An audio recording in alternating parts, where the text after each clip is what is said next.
Thank you IIT Kanpur, thank you TEDxIITKanpur for inviting me here to interact with your bright students and faculty away from the hurly-burly of Delhi politics and Delhi journalism. Professor Manna, my distinguished co-panelists, the faculty here, and students and all others who are assembled on this hot Sunday afternoon to participate in this program.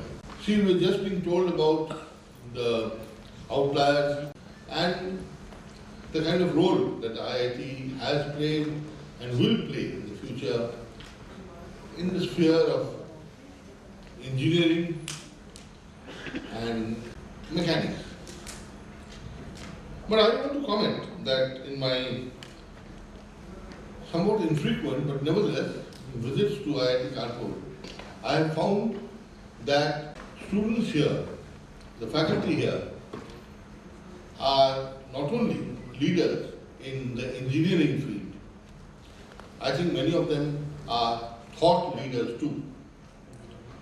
And I think that's a role that everybody must perform in modern India, lead in the sphere of thought, in addition to whatever their professional calling may be as doctors, engineers, lawyers, teachers, journalists, whatever. So being a journalist, I thought I would choose a subject of contemporary, I would say, controversy and concern, namely the word nationalism. As you are all aware that this question of nationalism and what is anti-national, what is seditious, has become an object of great controversy in the last few weeks. Originating at JNU in Delhi and Hyderabad Central University, it has spread almost all over the country. In a way, I find in the media coverage and in the kind of comments and remarks of many experts in recent weeks that nationalism has become almost a dirty word in the lexicon of some thinkers and writers. But it wasn't like this always. It was in fact an exalted word. Through our freedom struggle and through many years of India's independent existence, nationalism was something that was looked up to. It was something whose virtues were extolled. So I think the time has come to put a few things in perspective, because at one level I find that those who have been running down nationalism don't seem to have a very clear idea of what nationalism is about, what are the various kinds of nationalism, what nationalism we have inherited or are practicing in India. So I thought I would spend a few minutes with you in talking about nationalism, its concept, its origin, and where we are going in this debate. Briefly, the basic definition of nationalism is a shared group feeling in the significance of a geographical and sometimes demographic region. That's a classical and a very basic definition of nationalism. But nationalism is of many varieties, and I'll be referring to them in passing as I progress in this talk. There's something called a primordial nationalism. Basically, for self-preservation and self-promotion, humans came together, bandied together, formed a group. The group was self-perpetuating, their children remained in that group, and the group grew bigger and bigger, and ultimately that was what is called a primordial set of people. Now from there to a modernistic set, and there are many definitions of modernist nationalism, has been a long journey of several millennia.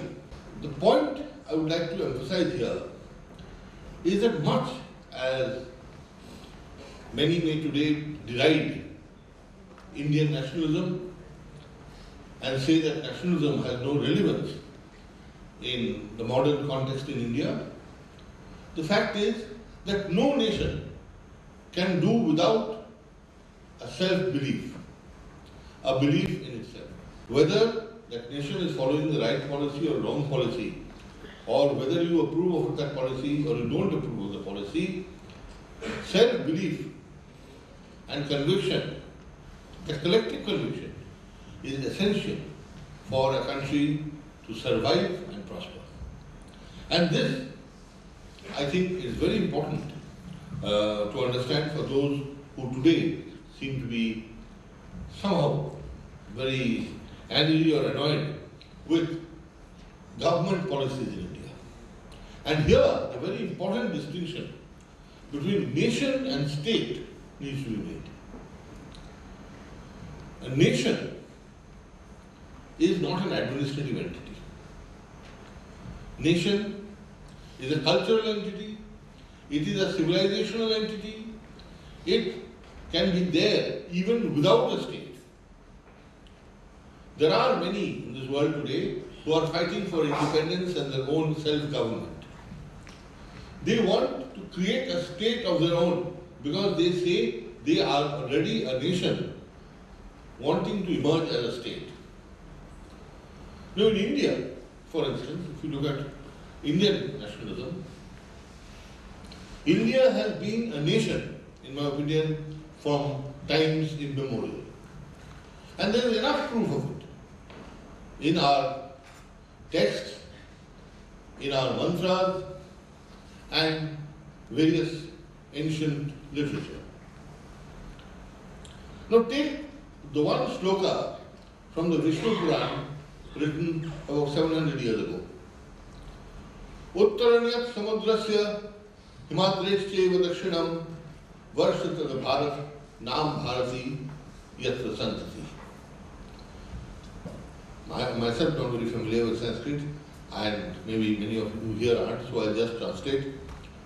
It says, Uttaranyat samudrasya, north of the oceans, himadreshcheva dakshinam, south of the Himalayas, Varshatada Bharat Nam Bharati Yatra Santati, lies the land of Bharat whose children are called Bharatis.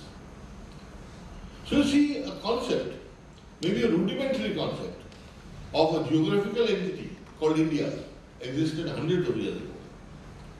There was no central rule, there was no administration that bound us together, unlike say China, which had a central administration going back millennia. India did not have it. But there was a feeling of nationhood.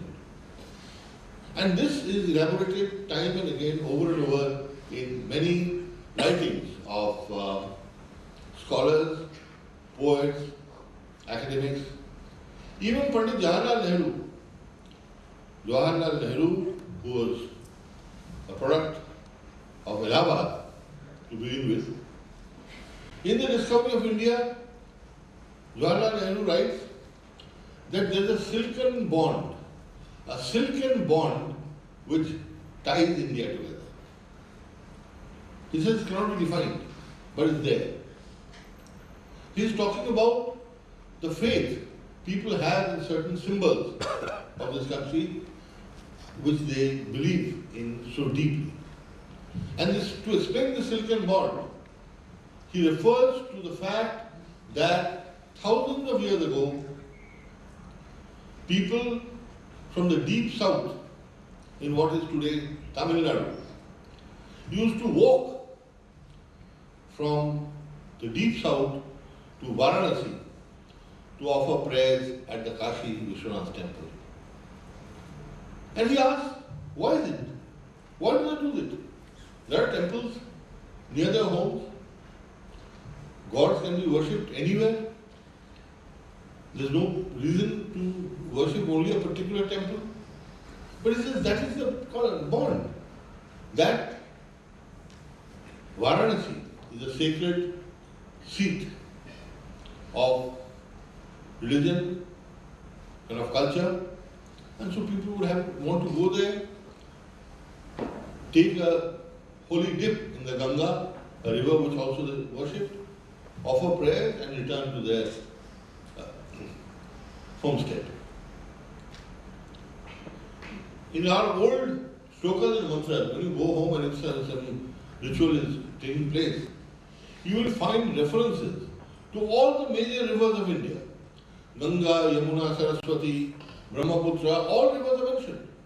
How is it that hundreds of years ago, all these rivers that are in diverse parts of India find mention in one common body of text, namely various Puranic mantras that are uttered today?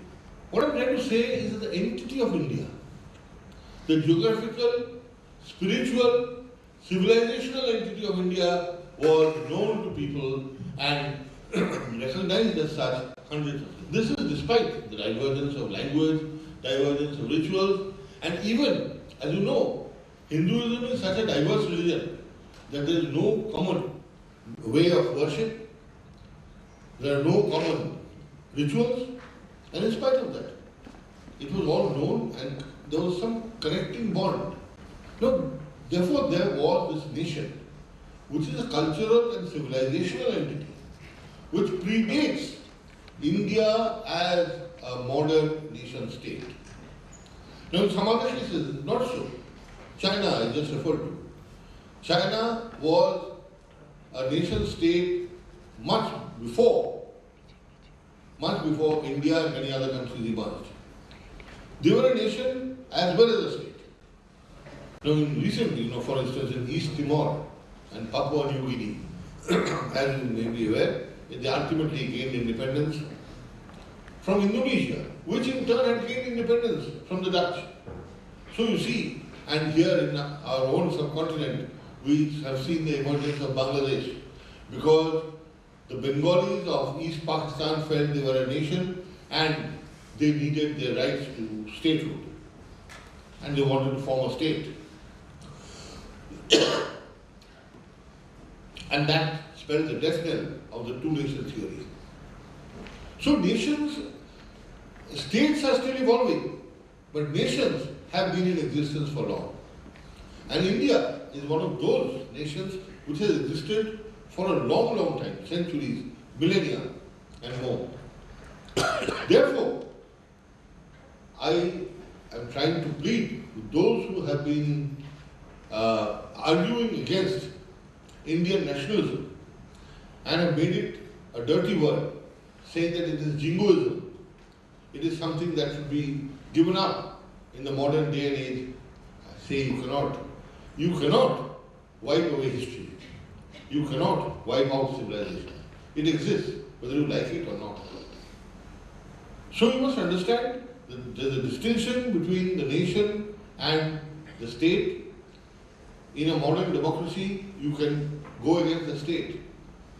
You can agitate against the state. But the nation is an incontrovertible fact which you cannot deny and which you are part of, whether you like it or not. So today, when we have this controversy going on, and in a sense perhaps it is only right and only proper that we are debating this. Because in many ways we never realized the importance of our nationhood and the founding building blocks and the foundation stones of the Indian nationhood in the aftermath of independence. We left the independence movement in the hands of a few top leaders. We respected them, we believed in them to deliver us freedom, and they did. In the process, maybe we participated. Our forefathers, my father and his father, they took part in the freedom movement, but I don't think they imparted enough of a philosophical understanding to us, to our generation. And in turn, we have not been able to impart it onto the next generation that is sitting here. So to that extent, the debate that has arisen is, I think, a welcome debate. There are people who are unhappy and who believe that India should not exist as a nation state. I want to tell them that the state in India, you can have various problems with it. You can have various problems with the state, but you cannot have a problem with the nation. We exist. You like it or you don't like it, for thousands of years. The state is a very recent phenomenon. The Indian state came into existence only on 15th August 1947. The Indian nation has been in existence several millennia. I'll give you one simple example to make that distinction. When I say India is a civilizational entity,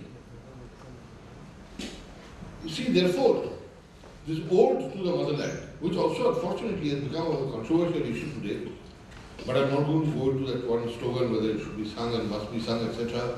But I will just tell you the distinction between Vande Mataram and Jana Gana Mana. You know, every session of the Indian Parliament begins with a rendition of Vande Mataram and concludes with a rendition of Jana Gana Mana. What is the difference between them? Vande Mataram is a representative or a reflection of Indian nationhood because it says India is our mother and I bow to thee. I know there are some communities which have a problem with this and they say that they do not, cannot worship anybody but their own supreme God. Fair enough, that's their issue. And I am not among those who believe that everybody must be forced to do that.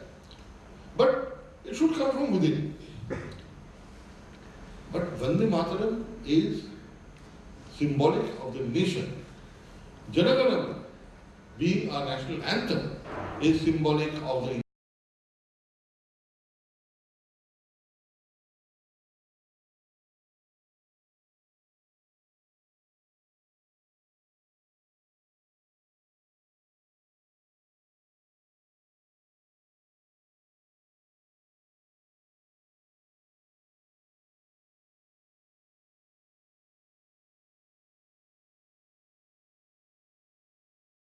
immortal, like the soul. States are not. Thank you very much.